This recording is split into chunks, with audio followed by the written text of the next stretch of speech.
dis alors de toute mon âme, oh oui, que ta volonté soit faite. Tu verras bientôt le roi dans sa beauté. Et probablement, certains de ceux qui te connaissent le mieux vont venir nous rencontrer quand nous serons en route vers les portes de la ville.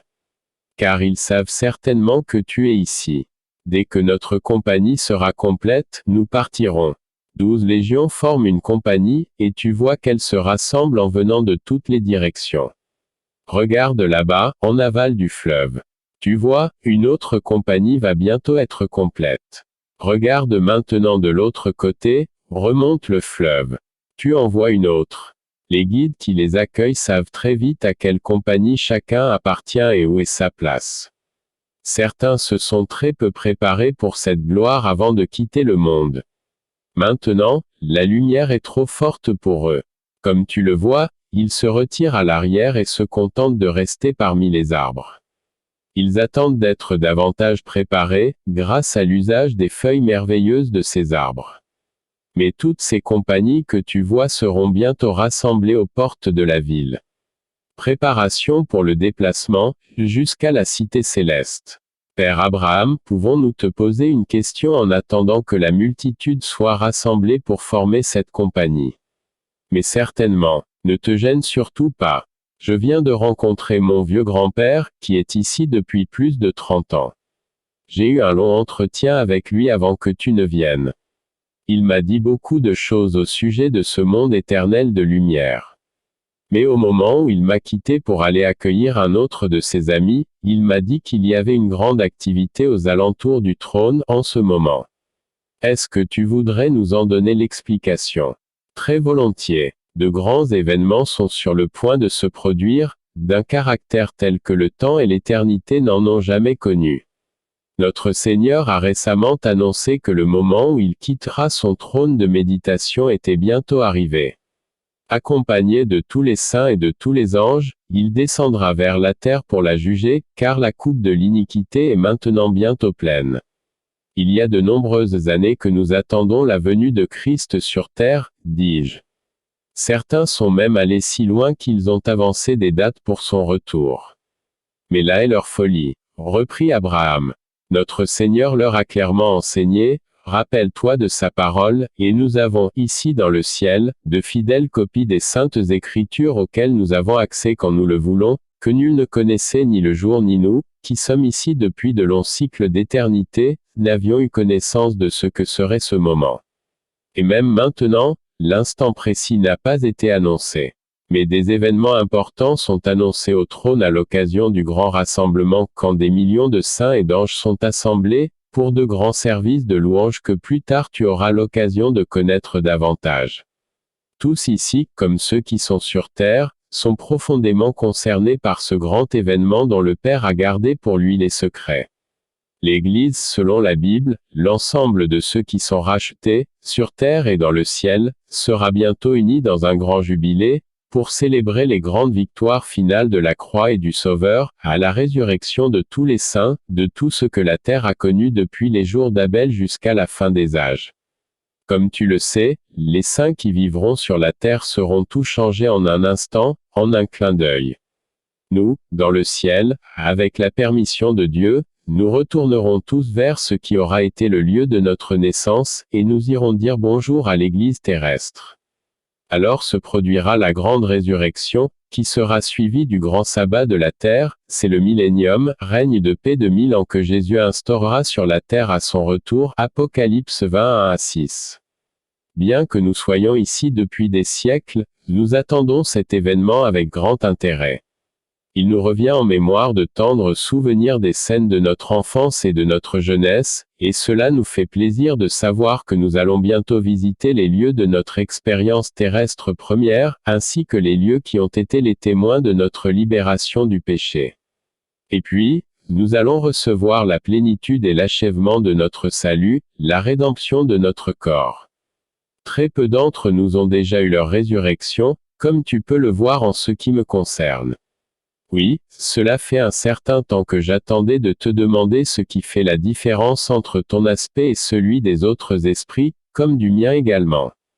Tous les anciens ont reçu leur résurrection au moment où notre Seigneur est ressuscité. Ils sont devenus avec lui les prémices, les premiers fruits de ceux qui dorment. Cependant, aux noces de l'agneau, nous serons disposés à vos côtés comme si nous avions été tous nouvellement ressuscités. C'est un grand événement que nous attendons tous. Béni soit le Seigneur notre Dieu. Mon âme est ravie de joie pour le don inexprimable qu'il nous fait. Elle peut l'être, dit Abraham, et cette joie de ton âme ne faiblira jamais. L'heure va bientôt sonner. Les anges et les saints en ont apporté la nouvelle jusqu'aux limites les plus reculées de ce domaine céleste. Le Saint-Esprit, lui aussi, qui est la lumière de l'Église sur terre comme au ciel, imprime de cet événement la pensée des chrétiens les plus profonds et les plus engagés de l'Église terrestre. Mais je te reparlerai de ceci une prochaine fois, si tu le désires. Je vois que notre compagnie est presque complète, et nous devons nous préparer à partir pour la ville sainte.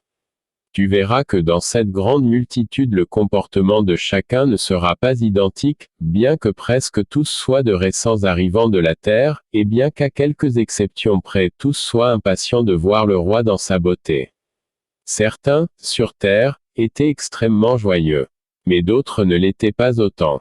Certains n'ont pas un bon usage des opportunités qui leur étaient offertes quand ils étaient sur terre. Ils n'ont pas passé beaucoup de temps en prière, ni fait beaucoup d'efforts pour développer en eux les fruits de l'esprit, ce qui forme le caractère pour l'éternité.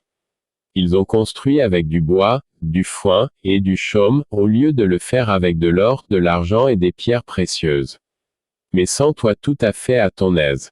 Nous allons très bientôt partir pour la ville. Il repassa de nouveau devant nous et s'arrêta. Je vois ce que vous observez. Vous avez remarqué que certains, alors que nous préparons notre voyage vers la ville et le trône, sont portés naturellement à retourner vers l'arrière, et ne sont pas tellement remplis de joie. Oui, dis-je, et je crois comprendre. Je me souviens que sur terre beaucoup d'enfants de Dieu ne pouvaient jamais se laisser persuader de s'engager de tout cœur sur le chemin de la vie. Leur foi était faible et laissait à désirer. Dans des moments de grande réjouissance en Dieu, ils avaient peu de goût pour les choses profondes du royaume. Il leur manquait ce que nous appelions une vraie consécration à Dieu. Parfois nous nous demandions presque s'ils étaient sauvés de leurs péchés passés. Il y avait une règle parmi nous. Ceux qui avaient clairement conscience d'avoir été beaucoup pardonnés savaient toujours beaucoup aimer. Et ceux qui étaient remplis du Saint-Esprit avaient un sens aigu de la victoire sur le monde, sur la chair et sur le diable.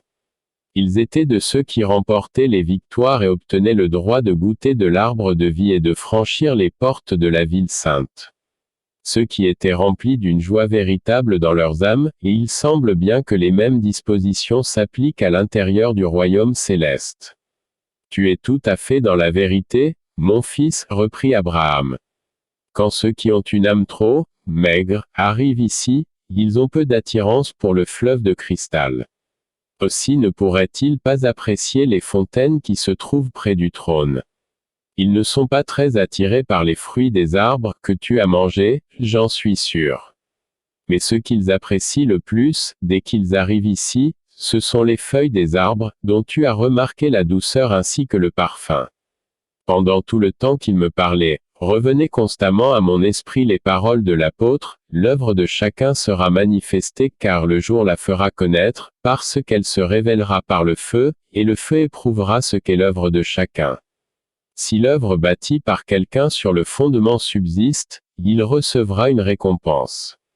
Si l'œuvre de quelqu'un est consumée, il perdra sa récompense, pour lui, il sera sauvé, mais comme au travers du feu. 1 Corinthiens 3, 13 à 15. Comme ils sont bénis, dis-je, d'avoir le fondement lui-même, l'expiation faite par notre Seigneur Jésus-Christ, et d'avoir aussi le privilège de l'usage de ces feuilles dont je me souviens qu'elles servent à la guérison des nations. Apocalypse 22, 2, Dieu ne peut pas les récompenser très largement, précisa Abraham, car il leur manque la capacité de recevoir. Et pourtant, dès qu'ils seront préparés pour cela, ils apprécieront la gloire du royaume céleste. Une étoile diffère en gloire d'une autre étoile. Ceux qui auront été intelligents brilleront comme la splendeur du ciel, et ceux qui auront enseigné la justice à la multitude brilleront comme les étoiles, à toujours et à perpétuité. Daniel 12:3. Maintenant, dit Sénéca, je dois te laisser te reposer. Tu m'as servi fidèlement et tu es fatigué. Je te reverrai dans 2 soirs. Il me souhaita une bonne nuit. Et il s'en était allé. En direction de la cité céleste. À l'heure prévue, mon ami à la barbe de soie entra. Je l'accueillis dans mon studio avec les salutations habituelles, et je lui dis, Sénéca Sodi, ton récit m'intéresse au plus haut point, et j'attendais impatiemment ton arrivée. Es-tu prêt? Me demanda-t-il. Je lui répondis par l'affirmative. Alors, il commença. Tout était maintenant prêt. 12 légions d'âmes venues de différents lieux s'étaient assemblées, en relativement peu de temps, à côté du fleuve. Tous étaient là parce qu'ils étaient passés par la croix. Peu importait notre langue terrestre, nous nous comprenions parfaitement les uns les autres. Comme nous passons à côté d'eux, tous parlaient du précieux salut obtenu en Jésus. Alors que je changeais de conversation et que je commençais à me mêler plus librement au groupe de ces joyeux esprits, j'en rencontrai certains que je reconnus être de vieux amis. Une dame qui m'était très chère, que pendant de nombreuses années j'avais connue comme invalide et malgré cela profondément spirituelle, était dans ce groupe. Elle manifestait une joie débordante. Je ne saurais dire comment nous nous reconnûmes. Mais la ressemblance entre l'esprit et les traits physiques est telle que nous nous reconnûmes tout de suite. Notre mémoire était si rafraîchie qu'il nous sembla ne nous être jamais oubliés. Comme elle paraissait aller bien, maintenant. Son visage rayonnait d'une jeunesse immortelle. En m'approchant d'elle, je remarquai qu'un cercle de lumière et de joie céleste, que je ne saurais décrire, recouvrait tout mon être. Au moment où je m'adressais à elle en l'appelant par son nom, elle me saisit soudainement la main en s'écriant. Gloire au Père. Sauvé. Sauvé pour toujours. Terminé, disparu toutes les maladies et toutes les souffrances. Alléluia. Mais oui, acquiesçai-je. Et comme vous paraissez en pleine forme. Les choses anciennes sont passées. Absolument. Quand vous m'aviez connu, je me trouvais dans une grande souffrance. Je réalise maintenant les paroles de Paul, car nos légères afflictions du moment produisent pour nous, au-delà de toute mesure, un poids éternel de gloire. 2 Corinthiens 4:17. Mon âme est remplie de gloire. Nous sommes maintenant tout près du roi dans sa beauté. Mais, écoutez, qu'est-ce qu'on entend? Mais oui, regardez, les chars de Dieu arrivent. Voyant cela, nous nous mîmes à crier sans retenue. Nous pouvions entendre une très belle musique dans le lointain. En regardant dans la direction d'où cela venait, nous vîmes un immense cortège d'anges qui venaient dans notre direction avec des chars flamboyants de lumière. Alors que nous avions cette première vision très lointaine, je questionnai, avec beaucoup d'autres, Père Abraham, et est-ce notre Seigneur Jésus, lui que nous attendons avec impatience depuis si longtemps? Ce sont les chars de Dieu, répondit très gentiment Abraham. Ils sont conduits par les anges. Sous peu, ils seront au milieu de vous. Ils amènent de nombreux bien-aimés qui viennent vous accueillir avant de vous conduire jusqu'à la ville et jusqu'au trône. Vous vous rappelez comment c'était sur terre quand nos amis rentraient d'un long voyage, nous allions très loin à leur rencontre. Moi-même depuis Hébron, j'allais loin pour accueillir Lot et ses enfants. Isaac, lui, a fait un long chemin dans les champs pour venir à la rencontre de Rebecca qui arrivait avec ses chameaux. À votre époque, c'est sur les quais des gares et des ports que vous alliez retrouver vos bien-aimés. Eh bien, cette tradition est conservée dans le ciel. En peu de temps et bien plus rapidement que ne l'auraient fait les meilleurs trains terrestres, ils s'étaient rapprochés à grande vitesse. Ils semblèrent nous dépasser en décrivant un large cercle. À la demande d'Abraham, les grandes légions s'écartèrent pour former un passage, se disposant en 2 groupes allongés avec un grand espace au milieu, afin de laisser de la place pour les chars célestes. Ils commencèrent à réduire notoirement leur vitesse. Plus lentement mais avec beaucoup de grâce, ils s'engagèrent entre les 2 longues rangées d'âmes enchantées et impatientes. Nous étions tous là, en silence, le souffle coupé. Pas simplement enchantés, nous étions dans l'émerveillement de ce que voyaient nos yeux. Ces voitures, et ceux qui étaient à l'intérieur, brillaient d'un éclat et d'une gloire dont nous savions que c'était un reflet du trône lui-même. Quand enfin le convoi s'arrêta, ses passagers poussèrent un puissant Alléluia à Dieu, ces rachetés étaient arrivés. Nous vîmes alors à l'intérieur de nombreuses personnes joyeuses et radieuses qui, bien vite, furent au dehors parmi nous. Elles étaient venues nous accueillir dans ce royaume de lumière et d'éternité. Ce n'étaient autres que des parents, des amis, des proches que nous avions bien connus sur terre et qui savaient que nous arrivions. Nous avions des réunions sur terre. Mais en aucune façon, elles ne sauraient être comparées à la joie de cette rencontre. Certains étaient là depuis de nombreuses années. Bientôt, nombreux étaient ceux qui se serraient dans les bras les uns des autres. Quelle joie! Comme je n'en connaissais pas auparavant. Quel accueil! Quelle récompense bénie! M'écriai-je. Parmi tous les arrivants se trouvait ma propre mère. Elle était décédée depuis de nombreuses années. Comment elle me reconnut, je ne saurais le dire. Mais elle s'était précipitée sur moi. Je la reconnus très vite. Maman, c'est toi. Elle était très belle et gracieuse. Elle me serra dans ses bras. Je savais que tu étais arrivé, me dit-elle. Tous mes souvenirs d'enfance, ses sourires et sa tendresse habituelle, tout ce que suggère l'amour d'une mère me revint alors en mémoire. Beaucoup d'autres étaient dans mon cas. Des mères et des fils, des pères et des enfants, de vieux amis qui se retrouvaient.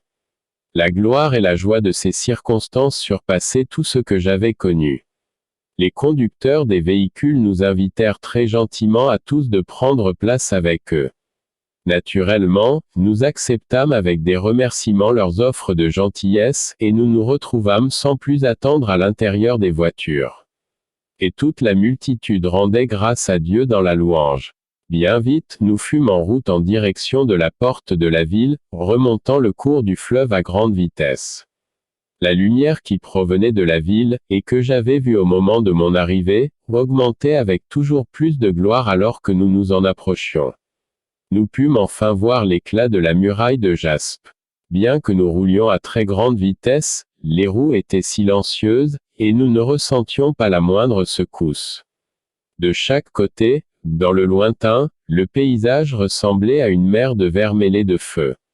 Mais autour de nous, tout près, ce paysage exprimait l'immortalité. Des fleurs revêtues d'une splendeur impérissable, dans une variété infinie de couleurs, attiraient l'attention de tous par leur indescriptible beauté. Pour beaucoup, je n'aurais pas su à quoi les comparer de terrestres. Nous vîmes des milliers d'anges et d'esprits qui, remplis de bonheur, se déplaçaient dans toutes les directions. Tout ce que je vis semblait extrêmement joyeux, vraiment très heureux dans leur activité. Je pensais à la parole du Seigneur, il fait de ses anges des esprits et ses serviteurs des flammes de feu. Psaume 104:4. Je demandai à ma mère, peux-tu me dire pourquoi nous n'avons pas été amenés directement devant le trône au moment où nous avons quitté notre demeure terrestre? Tu n'aurais pas pu supporter sa gloire. Tu aurais été aveuglé, plongé dans une confusion extrême et dans l'inconscience. Même maintenant, tes pouvoirs qui se développent ne peuvent pas encore saisir toute la gloire et toute la grandeur de la ville. Il te faut une préparation plus grande. Une loi similaire s'applique dans le ciel comme sur la terre. Le système des patriarches et celui du judaïsme étaient, en ce qui concerne la gloire et les bénédictions, très inférieurs à la dispensation chrétienne. Et le royaume des cieux, sur terre, était, sur ces mêmes points très inférieur à ce royaume-ci, comme tu peux le constater. Aussi, tu ne pourrais pas être amené près du trône avant d'y avoir été correctement préparé. Mais je suis déjà si contente que tu sois là. J'ai été informé de ton arrivée avant que tu ne franchisses les portails du paradis. Et j'ai souvent eu des informations à ton sujet depuis le jour où j'ai quitté la terre. Cet ange très précieux, le conducteur de cette voiture que tu ne reconnais pas, a souvent été avec toi. Un jour que tu étais très malade, loin de chez toi, et que tu mourais en pleine nuit, il est resté toute la nuit à côté de ton lit, la main posée sur toi, disant qu'il te fallait vivre et terminer ton ouvrage. Il m'a dit également comment il t'avait sauvé des eaux, un jour que tu avais failli te noyer. Maman, il était là, à ce moment-là. Bien sûr, mon fils. Et sa main a redressé ta petite embarcation alors qu'elle était presque retournée. Tu sais, maman, j'ai toujours pensé qu'il y avait eu une mystérieuse providence pour me sauver, ce jour-là. Mais j'étais loin de savoir que cet ange du ciel était avec moi à cet instant. Oh, que Dieu soit remercié pour sa merveilleuse protection. Et oui, dit maman, une fois, il m'a dit qu'il t'avait empêché de prendre le train. Car si tu l'avais fait, ta vie aurait été perdue et tu n'aurais pas pu accomplir ta tâche. Ne te rappelles-tu pas les nombreuses fois où la Providence s'est étrangement trouvée sur ton chemin? Tu en as été étonné. Quelquefois, tu as été peiné par ce qui t'arrivait. Mais l'ange avait la garde de ta vie. Il était ton bouclier face au rugissement du danger. Un jour, tu pourras lui poser toutes les questions que tu veux à ce sujet. Et nous-mêmes, nous pourrons parler de tout. Car nous ne sommes qu'au début de la vie éternelle. Mais, regarde, nous approchons de la porte dorée, celle qui brille d'une seule et immense perle. Elle est constellée d'un millier de pierres précieuses étincelantes. Dans très peu de temps, nous allons tous chanter ensemble le cantique de Moïse et de l'agneau. Tu le connais. Ah oui, nous l'avons chanté quand cette grande légion était en train de se former, loin derrière nous, dans le paradis. Je le répétais à ma mère d'une voix contenue, mais j'avais envie de le chanter de ma plus forte voix, et dans une tonalité très élevée. Tiens, dit-elle, prends cette harpe que je t'ai apportée. Elle ôta l'instrument qu'elle portait sur elle maintenu par une sangle dorée, et me le tendit. Tu vois, j'ai la même. Devant la muraille de la cité céleste. Sénéca se présenta comme d'habitude. Et il reprit son récit. Comme nous arrivions près de la grande porte, un des anciens vint à notre rencontre. Soyez tous les bienvenus, enfants de Dieu. Votre Rédempteur se tient juste de l'autre côté de la porte que vous n'allez pas tarder à franchir. La salutation qu'il fit de la tête était tellement gracieuse, et ses paroles étaient si cordiales et si remplies d'amour, qu'un frisson de joie sembla se répandre sur chacune de nos âmes. Je levai les yeux vers la muraille majestueuse. Elle était d'une grande hauteur et brillait d'un éclat que je ne peux décrire. Elle reposait sur 12 fondations massives. Et sur chacune d'elles était écrit le nom de l'un des apôtres. Elle s'élevait en décroissant jusqu'à la 12e, donnant ainsi l'aspect d'un majestueux escalier. Sur la première fondation était écrit le nom de Pierre. Sur la seconde, celui de Paul. Sur la troisième, celui de Jean. Sur la quatrième, celui de Jacques. Et ainsi jusqu'au sommet. À partir de la fondation supérieure ornée d'améthyste, le mur s'élevait à une grande hauteur. Et à la lumière qui rayonnait ces fondations étaient les plus éclatantes. Je vis alors Abraham qui passait non loin, et je le questionnais sur le mystère de la muraille et de ses fondations. Cette muraille, me dit-il, c'est la sécurité éternelle du peuple de Dieu. Il est en sécurité pour l'éternité, aussi longtemps que cette muraille sera dressée. Les puissantes vérités de Dieu promulguées par les apôtres et enseignées par notre Seigneur lui-même, sont notre sécurité éternelle. Certains anges, bien des années avant mon passage sur terre, ne se sont pas maintenus dans la vérité. Dieu les a chassés et ils sont tombés dans les ténèbres et la honte éternelle. Mais cette muraille, maintenant, dont tu ne vois qu'une toute petite portion, encercle complètement cette immense ville. À l'intérieur des vérités que suggèrent ces fondations, nous demeurerons à jamais, entrant et sortant en goûtant au confort et à une satisfaction qui ne cesseront jamais. Est-ce que tu vois la grande porte de Juda, là-bas, son encadrement et ses charnières sont de l'or le plus pur, et elle est faite d'une seule immense perle. Cette porte reste toujours ouverte car il n'y a aucune limitation dans le ciel. Une liberté sans limite t'appartient désormais pour toujours. Et cette muraille respecte tout autant ceux qui sont à l'extérieur que ceux qui sont à l'intérieur. L'ange qui se tient à la porte est là pour indiquer leur direction à tous ceux qui peuvent la lui demander. De plus, tu te souviens qu'il y a 12 portes comme celle-ci de même qu'il y a 12 fondations. Il y a également 12 anges comme il y a 12 portes. Aucun homme ne peut franchir ces portes sans y avoir pleinement été préparé. Tu avais remarqué ceux qui se retiraient au loin, à l'arrière. Sur terre, pour progresser, il est nécessaire d'observer la vérité. Cette muraille, avec ses portes, marque une étape précise dans la marche du racheté. C'est un développement plus complet des grandes vérités qui ont été suggérées par le tabernacle, le lieu saint et le lieu très saint. Et cela fait référence au sein de la terre et du ciel. C'est à cet instant que je remarquai un grand nombre d'âmes qui venaient vers nous en franchissant la porte. Elles reflétaient le bonheur et la gloire de Dieu. Toutes étaient vêtues du blanc le plus pur, et chacune avait une harpe à la main. Quand elles furent tout près de nous, on commença de part et d'autre à se reconnaître. Ils étaient des rachetés venus des endroits de la terre d'où nous venions nous-mêmes. Beaucoup d'entre eux étaient de vieux amis qui nous avaient quittés bien des années auparavant, mais que nous avions particulièrement bien connus sur terre. Pour beaucoup, ils avaient été nos compagnons de lutte dans l'armée du Seigneur. Nous nous reconnaissions si parfaitement, nos mémoires étaient si rafraîchies qu'il nous sembla que c'était seulement la veille que nous nous étions séparés que ces amis nous avaient dit au revoir, et qu'ils avaient quitté le port. On n'essayait pas de retenir ces sentiments. C'était impossible. Ce fut un Alléluia unanime à Dieu. Il semblait aussi ravi que nous. Une fois encore, je pensais que nous avions cru bien timidement en la parole de Dieu quand nous étions sur terre. Et combien cependant elle était divinement véridique. Nous avons passé un long moment à serrer des mains et à nous embrasser fraternellement, pleinement conscients que nous étions désormais unis dans une union éternelle. Et je pensais aux paroles de Paul, aujourd'hui nous voyons au travers d'un verre d'une manière obscure, mais alors nous verrons face à face. 1 Corinthiens 13:12. Beaucoup d'anges se mêlaient à nous et semblaient vraiment se délecter de nous voir partager notre joie. C'est depuis votre enfance, me dit l'un d'eux, et dans l'attente de cet instant que nous avons été vos protecteurs sur la terre. Nous nous réjouissons avec vous et notre joie est encore plus grande en voyant ceux qui vous sont chers. Maintenant, Abraham se tenait ostensiblement devant nous tous. De la main, il demanda le silence. Je veux maintenant vous répéter un passage de la parole de Dieu, dit-il.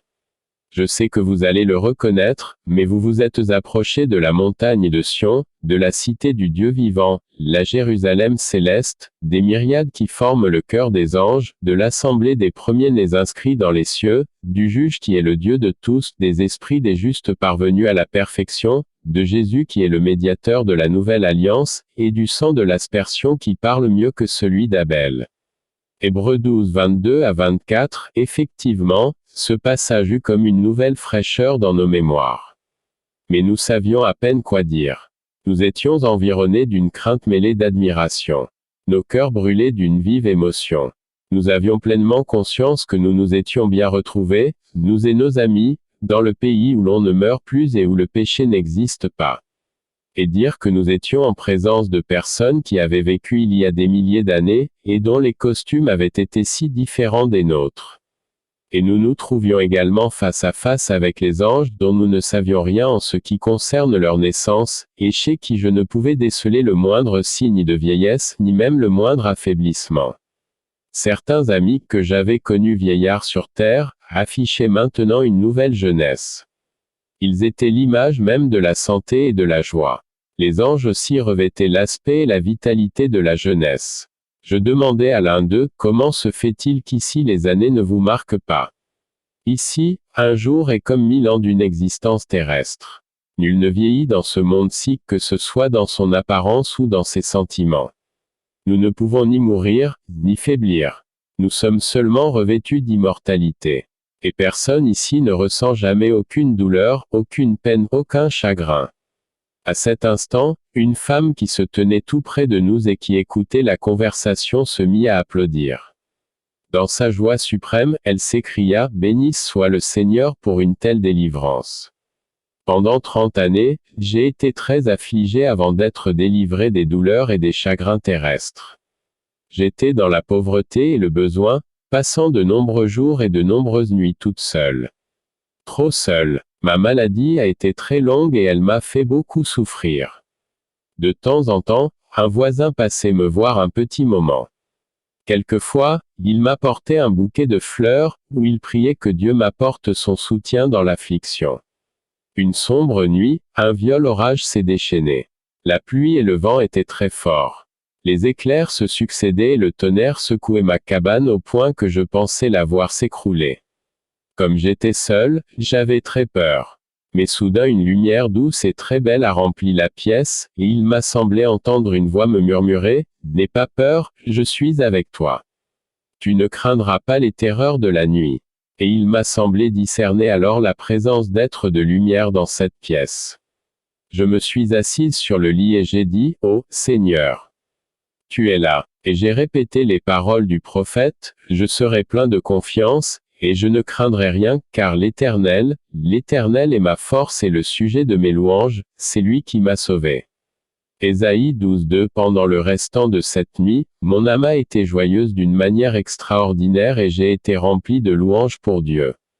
À cet instant, l'ange qui nous avait parlé dit en souriant, je sais tout de cette nuit. J'étais avec toi. J'étais aussi à ton côté la nuit où tu es décédé. J'ai soutenu ton âme afin que ta foi soit parfaite, et mon copilote, là-bas, t'a amené en sécurité jusqu'au portail du paradis. Elle se mit alors à louer Dieu de nouveau pour sa grande délivrance. Et je me dis, ceux qui, sur terre, ont vécu la pauvreté et la difficulté connaissent ici maintenant le véritable bonheur. C'était une certitude. Nous nous sommes attardés suffisamment longtemps sur ce qui n'est qu'un aperçu de l'extérieur de la ville. Je dois te parler maintenant de ce qui était à l'intérieur. Car le plus intéressant est à l'intérieur. Mais, dit Sénéca, je ne peux pas, ce soir, te décrire ces merveilles car tu es déjà fatigué. Disant cela, il me souhaita une bonne nuit et s'en alla. L'entrée dans la cité céleste et l'accueil par le Seigneur Jésus. Le soleil se couchait lorsque Sénéca entra. J'étais alors à genoux, en prière. Lorsque j'ouvris les yeux, il se tenait debout à côté de moi. Je te salue à nouveau, mon fils. La bénédiction de Dieu est sur toi. Nous allons pouvoir poursuivre le récit. Ce qu'il fit. Nous étions près de la grande porte. Chacun des nouveaux arrivants était à la fois émerveillé et inquiet quand nous étions sur terre, nous avions tellement entendu parler de la sainte cité, de ses nombreuses demeures, de ses rues pavées d'or, de ses portes de perles, et de sa lumière transparente que ne donne ni le soleil ni la lune. Nous ressentions tous un intense désir d'entrer. Mais ce que nous attendions le plus impatiemment était de voir celui qu'aimaient nos âmes, celui par qui nous avions été rachetés et dont le sang nous avait purifiés de nos péchés.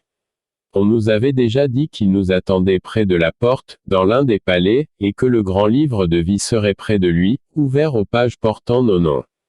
Cela nous remplit d'une réelle inquiétude, bien qu'ayant la douce assurance que nos noms étaient écrits et que nous allions recevoir son chaleureux accueil.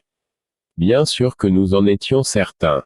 Sinon, nous n'aurions jamais été amenés par les anges jusqu'au paradis, ce qui était pourtant le cas. Nous avions confessé son nom sur la terre, et nous savions qu'il avait déjà confessé le nôtre devant son Père et devant les anges. Nous étions réconfortés, et nous savions aussi que nous avions mangé du fruit de l'arbre de vie et bu de l'eau du fleuve de cristal. Alors nous attendions la suite avec confiance. Nous savions que nous avions essayé de lui être agréables.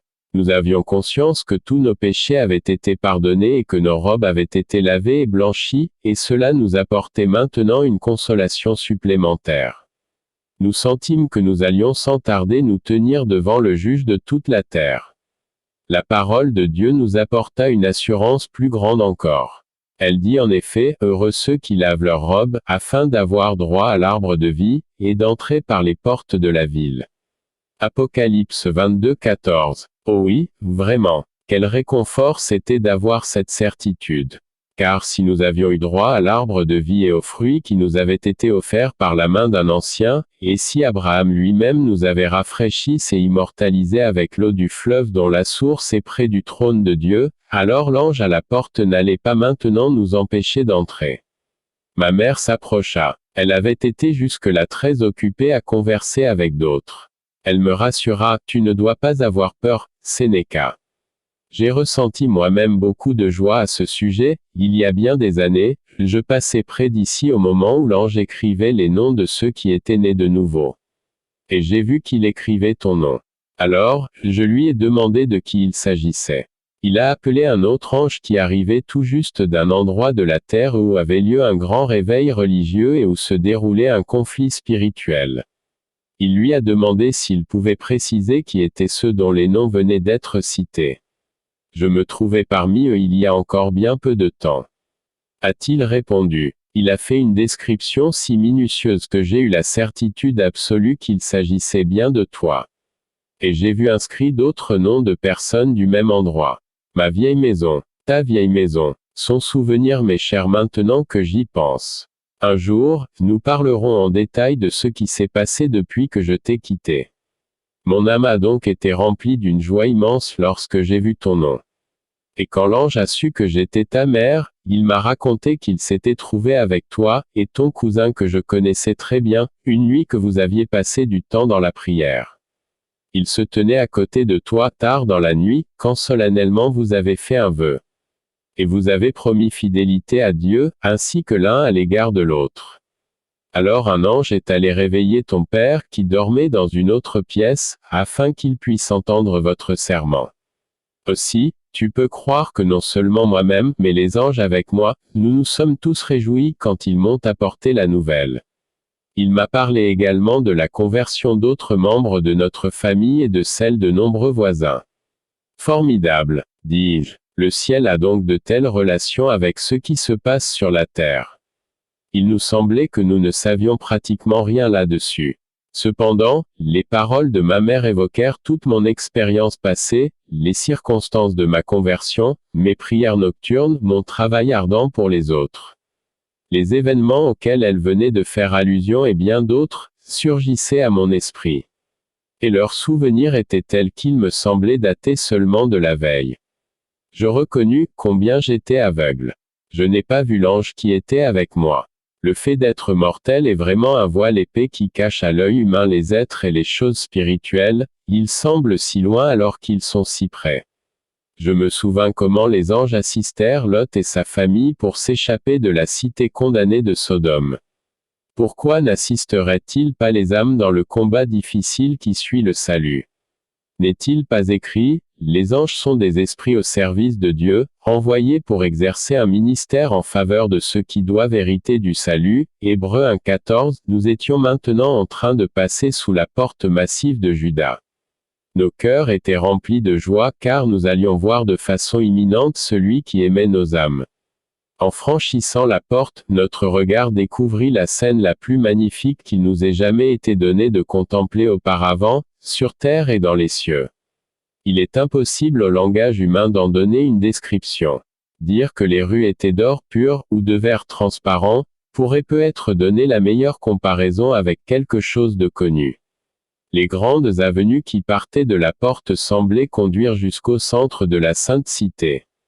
Sur notre droite, nous passâmes entre des colonnes gigantesques, prodigieuses, faites d'une pierre précieuse qui brillait d'un éclat n'existant qu'au ciel. D'énormes dômes et d'immenses voûtes nous surplombaient. Mais il n'y avait aucune ruine. Pas même la moindre détérioration. Pas le moindre signe de vieillissement ou d'ancienneté. La lumière, du côté de ce palais, était excessivement intense. Notre Seigneur Jésus s'avança à notre rencontre pour nous accueillir. 12 légions d'âmes débordantes de bonheur avaient maintenant franchi l'immense porte et se tenaient devant notre roi.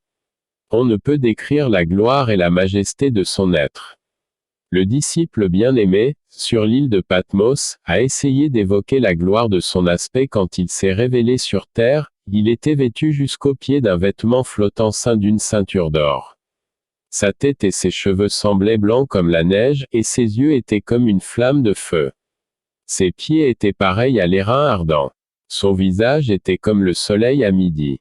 Dans sa bouche était une épée aiguë à 2 tranchants.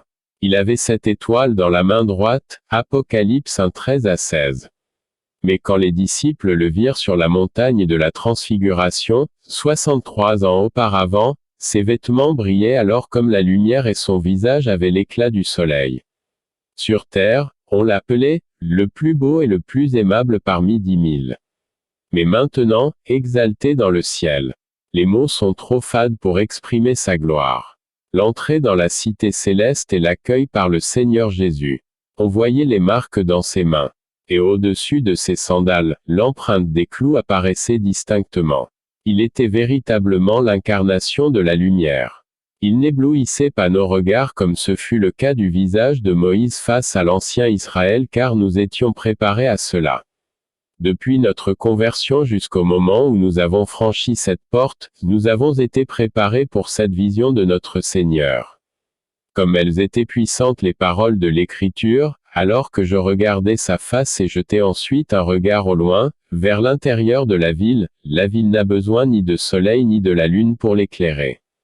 Car la gloire de Dieu l'éclaire, et l'agneau est son flambeau. Apocalypse 21-23, il était également l'incarnation de l'amour. Chaque trait de son visage parlait d'amour. Il était véritablement le reflet de l'amour infini de son Père. Tout l'amour, dans le ciel ou dans l'Église sur la terre, venait de lui. Il nous souhaita la bienvenue. Et comme nous nous approchions, une puissante impulsion nous conduisit tous à nous prosterner. Alors nous commençâmes à l'adorer avec un chant de louange qui disait, « Digne est l'agneau qui a été immolé et qui a racheté pour Dieu, par son sang, des hommes de toute tribu, de toute langue, de tout peuple et de toute nation. » Apocalypse 5-9. Les anges et les saints qui étaient venus à notre rencontre se joignirent à nous et chantèrent des chants que nous n'avions jamais entendus auparavant. Nos âmes étaient baignées d'une joie indescriptible. Combien de temps sommes-nous restés ainsi prosternés? Nous n'aurions pu le dire. Car notre satisfaction et notre joie étaient si profondes que nous ne prêtions aucune attention au temps qui s'écoulait au compteur de l'éternité. Il s'adressa à nous avec des mots remplis d'amour, nous souhaitant une cordiale bienvenue et rendant témoignage de nous devant la multitude des anges présents et devant la face de son Père. Et sans davantage de présentation, nous nous sentîmes alors parfaitement à l'aise tous ensemble. « Venez, dit-il. Venez et regardez dans ce livre.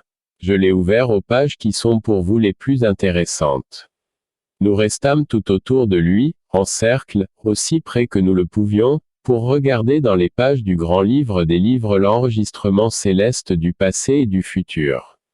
Non seulement nos noms étaient écrits, mais au-dessous d'eux, il y avait beaucoup de choses qui évoquaient notre travail pour Dieu quand nous étions sur terre. Je me souvins alors de ce que Dieu avait dit au travers de l'un de ses prophètes.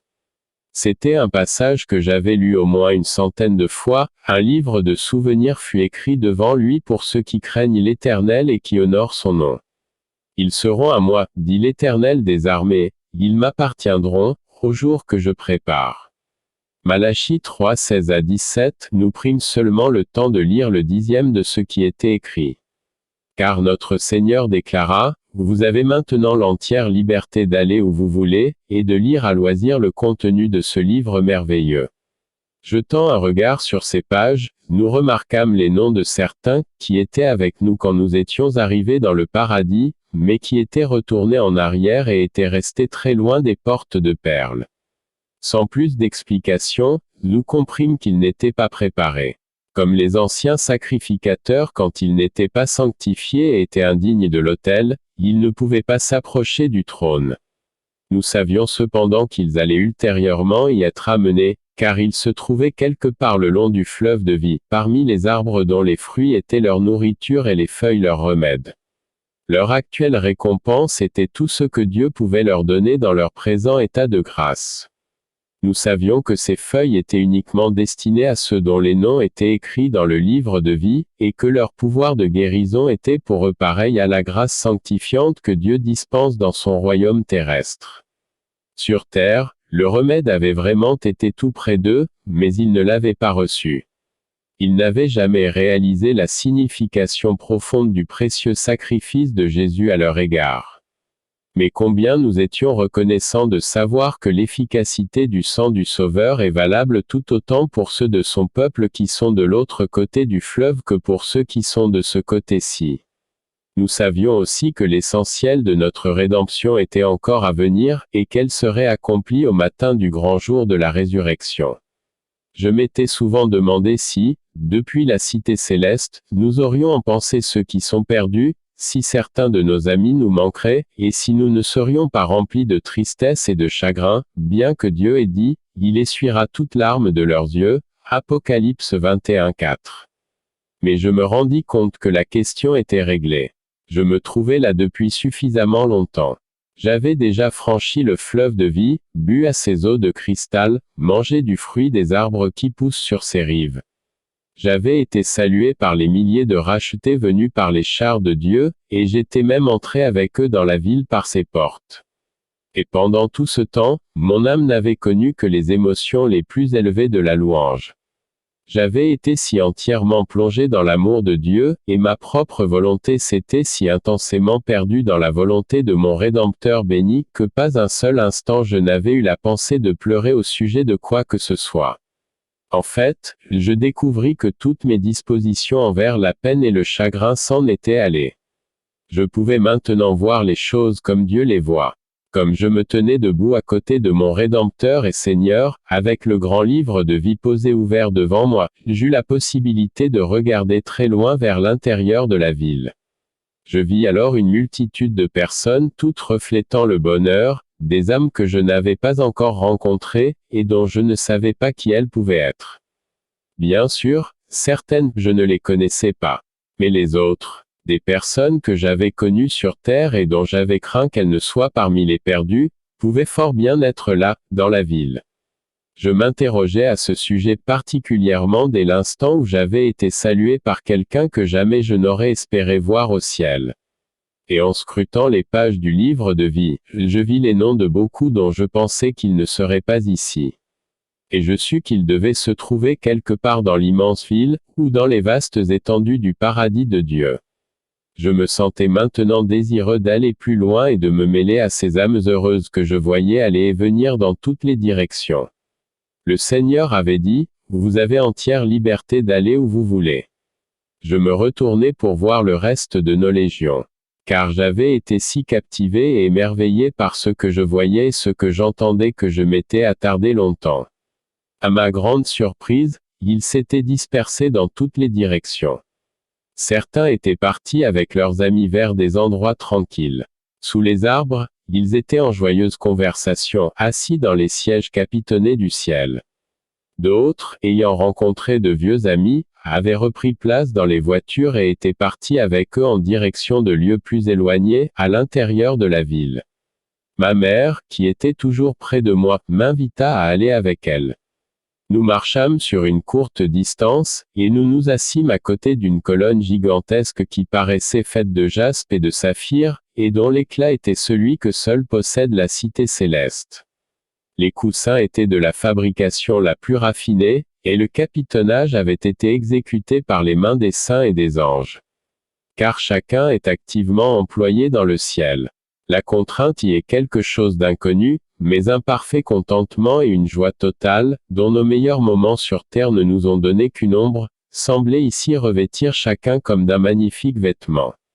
Ayant dit ceci, Sénéca Sodi se leva. « Mon fils, je te reverrai au moment convenu. Que les bénédictions du Dieu Tout-Puissant soient sur toi. Et parmi ces bénédictions, que sa face luise sur toi et te donne le repos. » Je levai les yeux de ce que j'étais en train d'écrire, tout juste pour le voir disparaître de ma pièce. Sénéca converse avec sa mère. Mon visiteur fut à l'heure, et voici le message qu'il me donna ce soir-là. Je me tournai alors vers ma mère. Il y a longtemps que j'avais envie d'être seul avec toi. C'est formidable d'être ici, de pouvoir discuter tous les deux. Il semble que je me trouvais encore sur tes genoux, il y a peu de temps quand tu me parlais de notre demeure à venir. Mais nous voici maintenant arrivés dans la ville, et je voudrais te poser quelques questions, au sujet de notre maison céleste, de nos privilèges et de nos devoirs. Sens-toi entièrement libre de me poser toutes les questions que tu as envie de me poser. Nous apprenons les merveilles de la maison du Père exactement de la même façon que nous l'avons fait sur terre, en nous référant à toutes les sources et à tous les moyens de la connaissance. Je voudrais tout d'abord savoir quels sont nos privilèges, ici au ciel, à la fois dans la ville et à l'extérieur, dans le paradis et ailleurs, et quelles sont les lois qui gouvernent ces privilèges et notre conduite. Je comprends tout à fait ce que tu veux savoir. Tu as posé des questions très importantes et je suis heureuse de pouvoir t'apporter les explications détaillées que tu attends. Tes privilèges de toute façon sont sans limite. Ton aptitude à te réjouir a été grandement augmentée depuis que tu as quitté le cadre de ta vie terrestre. Chaque chose ici nous invite à exercer pleinement chaque faculté de notre âme. Ta conduite sera dirigée par la connaissance de la volonté de Dieu. Jamais tu n'auras le désir de te comporter ou de faire quoi que ce soit en opposition avec la volonté de Dieu. C'est la loi de l'amour et de la lumière qui est la loi du royaume céleste. Nul ici n'a le désir de faire quoi que ce soit qui ne serait pas droit moralement. Il n'y a aucune pensée ou suggestion de la part de quiconque, soi-même ou quelqu'un d'autre, pour faire quelque chose de mal.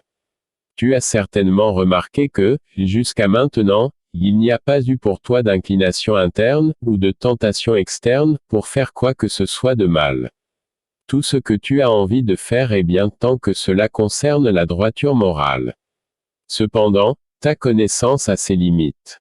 Tout ce que Dieu approuve et dont ta connaissance a la compréhension, tu l'approuveras le plus profond de ton âme. Sa volonté devient pour toi une loi. Il ne charge ici jamais personne de culpabilité, car personne, dans tout le royaume céleste, n'a la moindre pensée, le moindre désir de désobéir. On ne connaît pas le péché ici. Cette grande malédiction terrestre est entièrement bannie de ces rues et des maisons de la ville tout autant que des routes, des chemins et des lieux de détente du paradis. Il n'y a jamais eu ici l'ombre d'un péché, depuis que Dieu en a chassé les anges qui ont péché. Chaque personne, parmi ces milliers et ces milliers que tu vois là-bas aller et venir, est si totalement à l'image de Dieu qu'elle n'a pas le moindre désir de faire autre chose que le seul accomplissement de sa volonté. Notre devoir, ici, n'est qu'un privilège béni. C'est notre immense joie de faire tout ce que nous devons faire. La contrainte et l'obligation, dont je me souviens qu'elles étaient des choses que nous connaissions particulièrement sur terre, sont des mots qui ici n'ont aucun sens. Tu as dû voir jusqu'à maintenant, je n'en doute pas que tout ce que tu as rencontré ou aperçu possédait une joie et un bonheur parfait. Au ciel, l'insatisfaction est inconnue. Chacun est tout à la fois satisfait et entièrement au repos. C'est merveilleux, avouai-je, mais je voudrais en savoir plus, si je ne te lasse pas avec mes questions. Quel privilège avons-nous, au ciel, en ce qui concerne le fait d'aller d'un endroit à un autre, et de visiter les magnifiques demeures que je vois bordant les immenses artères et les avenues de la ville. Car notre Seigneur a dit, allez où vous voulez et réjouissez-vous. Va là, où ça te fait plaisir d'aller, dit-elle en souriant. Tout ce que tu vois, et infiniment plus, t'appartient. Oui, tout t'appartient. Tu ne te rappelles pas cette parole de l'Écriture, tout est à vous, et vous êtes à Christ, et Christ est à Dieu, 1 Corinthiens 3, 22 à 23, cela fait plus de 60 ans que je suis ici, et je suis allé de très nombreuses fois jusqu'à des endroits éloignés, dans la ville. Pourtant, je n'ai vu qu'une petite portion de mon héritage. Pour employer des termes que tu comprendras mieux, la ville mesure 1500 miles de côté, 2400 km, voire Apocalypse 21, 16. Et sa hauteur est égale à sa longueur et à sa largeur. Aussi son immensité te suffira. Et tu as le privilège de la posséder en totalité. Oh, ma chère maman. Les œuvres de Dieu sont si merveilleuses. Je suis comblé d'admiration et d'émerveillement. Il y a de quoi. Et ton émerveillement ne connaîtra pas de fin. Car la ville est construite étage sur étage. Jamais nous ne pourrons pleinement comprendre cette hauteur, cette gloire, et cette immensité inconcevable. Tu vois là-bas ces fontaines où jaillit l'eau pure de la vie? Oui, absolument. Cela fait un moment que je les avais remarquées et que je voulais te questionner à leur sujet. Je vois beaucoup de personnes assemblées auprès d'elles et qui boivent avec des coupes d'or. Je suppose que tous y ont droit. Bien sûr. Il y en a dans toute la ville, et même dans les parties les plus reculées du paradis. Tu te rappelles ce passage de l'Écriture que j'avais l'habitude de te lire, il y a près de 70 ans, l'agneau qui est au milieu du trône les paîtra et les conduira aux fontaines des eaux de la vie, Apocalypse 7, 17, mais oui. Je l'ai lu des centaines de fois depuis, mais jamais je n'ai pensé que ce passage avait une telle signification. Quand tu iras jusqu'au trône lui-même, tu verras la grandeur de sa signification à un point que tu ne peux pas maintenant saisir. Tu as certainement déjà goûté l'arbre de vie et bu au fleuve de cristal, car ce privilège a été le tien immédiatement en arrivant aux frontières du royaume céleste. Mais as-tu remarqué qu'il y a 12 sortes de fruits sur chaque arbre? Apocalypse 22, 2, oui, l'Ancien me l'a dit. Mais je n'en ai seulement mangé que très peu de fois depuis mon entrée dans le paradis. Et ce sont d'autres qui ont alors fait le choix à ma place. Mais ces arbres, là, dans le milieu de cette rue, comme ils sont chargés de fruits. Ils ont tous été plantés par notre Seigneur lui-même et ils poussent par sa volonté. Rappelle-toi ces paroles quand il était sur terre, je vais vous préparer une place. Jean 14, 2, eh bien, voilà. Ces fontaines et ces arbres, avec toutes leurs bénédictions, sont à toi pour toujours. On ne se lasse jamais de quoi que ce soit qui se trouve ici. Et jamais on n'a le désir de quelque chose qu'on ne pourrait avoir. Il y a une telle abondance dans la variété de la nourriture que tu peux manger et toujours être pleinement satisfait. À cet instant, pas très loin de nous, nous vîmes quelqu'un que nous distinguâmes parmi la multitude comme étant l'un des anciens. Je questionnai ma mère, est-ce qu'il ne pourrait pas s'arrêter un petit moment avec nous? Qu'est-ce que tu en penses? Cela lui plaira certainement. Elle lui fit signe de venir vers nous. C'est Moïse, j'en suis sûr, me dit-elle alors qu'il s'approchait. Oh que je suis reconnaissant envers Dieu. J'ai le désir de le voir depuis mon arrivée au paradis. Mais comme il arrivait tout près de nous, je ressentis comme une crainte venir sur moi. Je repensais à la grandeur qui avait été la sienne sur terre. J'eus également peur que les questions que je voulais lui poser ne l'intéressent plus, car je supposais qu'on avait déjà dû lui poser les mêmes des milliers de fois. Maman me rassura, tu ne dois pas avoir peur de lui demander ce que tu as envie de lui demander. Il prendra grand plaisir à t'apporter son aide en quoi que ce soit. Rencontrant un groupe à l'une des fontaines toutes proches, il s'arrêta un moment pour converser. J'interrogeai encore maman, je me souviens qu'il est dit dans l'Écriture qu'il y a 24 anciens dans le ciel. C'est vrai, 12 viennent des anciennes dispensations et 12 viennent de l'époque du Christ. Je demandai également si, dans le ciel, il y avait des distinctions et des honneurs comme sur terre. Tout à fait, mais seulement sur un seul critère, la fidélité et les mérites de la vie terrestre. Les anciens sont grandement honorés dans le ciel. Ils ont déjà eu leur résurrection, ce qui leur donne d'autres possibilités pour se réjouir et pour sévir. Leurs corps spirituels sont tels qu'au lieu d'être une gêne, ils leur sont d'une aide précieuse et avantage. Tu as certainement remarqué comme ils sont beaux dans leur ressemblance avec le Seigneur lui-même. J'avais déjà remarqué cela chez Abraham et Josué. Et je pense maintenant à l'Écriture, où le prophète déclare, « Je serai satisfait quand je m'éveillerai à ta ressemblance » Psaume 17-15. Absolument, dit maman. Nous attendons tous avec grand intérêt cet événement. Depuis ton arrivée, tu as sans doute entendu que le Seigneur a fait savoir que la résurrection générale était proche quand toi et moi, et toutes ces multitudes d'âmes, nous recevrons nos corps spirituels. Le Père lui-même, dont tu ressens si intensément l'esprit qui est l'atmosphère même de la ville et du paradis, nous a fait savoir et sentir que ce moment était bientôt arrivé. Certains événements doivent auparavant se produire sur terre. Alors, accompagné de tous les anges et de la foule immense de ces esprits rachetés devenus parfaits, notre Seigneur Jésus descendra vers la terre. Quand nous serons tout près de la terre où dorment nos corps, car ce que nous appelions la mort n'est qu'un sommeil, un commandement sera donné. L'archange poussera un grand cri de victoire et la trompette de Dieu sonnera avec force. La puissance de Dieu réveillera nos corps et leur redonnera vie. Instantanément, ils surgiront de la poussière, et par un puissant changement ils deviendront spirituels. Et à cet instant, nous serons réunis à eux. Alors, nous serons à jamais à l'image de Jésus, et la dernière étape de notre rédemption sera achevée. Le plan de notre rédemption est vraiment merveilleux, dis-je. Je me souviens que, dans le Nouveau Testament, Dieu nous a laissé les mêmes explications que celles que tu viens de donner. C'est vrai, c'est là l'espoir et l'attente de toute l'Église, dans le ciel et sur la terre. Mais je vois que Moïse vient maintenant vers nous. Nous allons donc laisser de côté ce sujet de conversation jusqu'à une prochaine occasion. Sénéca rencontre Moïse. Moïse était arrivé près de nous. Nous nous saluâmes amicalement en nous serrant la main. Ma mère fit les présentations. Moïse me souhaita très cordialement la bienvenue. Alors à cet instant disparurent tous les sentiments d'appréhension que j'avais pu avoir, à la pensée de rencontrer le serviteur de Dieu aussi honoré et aussi favorisé qu'il avait été et qu'il était. La distinction et l'élégance avec lesquelles il prit contact avec moi, et les mots d'accueil qui furent les siens, me donnèrent tout de suite envie de m'approcher tout près de lui. Je sentis que je pouvais, avec beaucoup de joie, poser ma tête sur sa poitrine. L'humilité et la douceur si caractéristiques de la nature qu'il avait sur terre avec de lourds fardeaux de responsabilité à assumer. Il n'y avait sur lui aucune marque des années. Aucune ride. Pas la moindre apparence de vieillesse. Seuls ses cheveux et sa barbe étaient d'une blancheur de lin.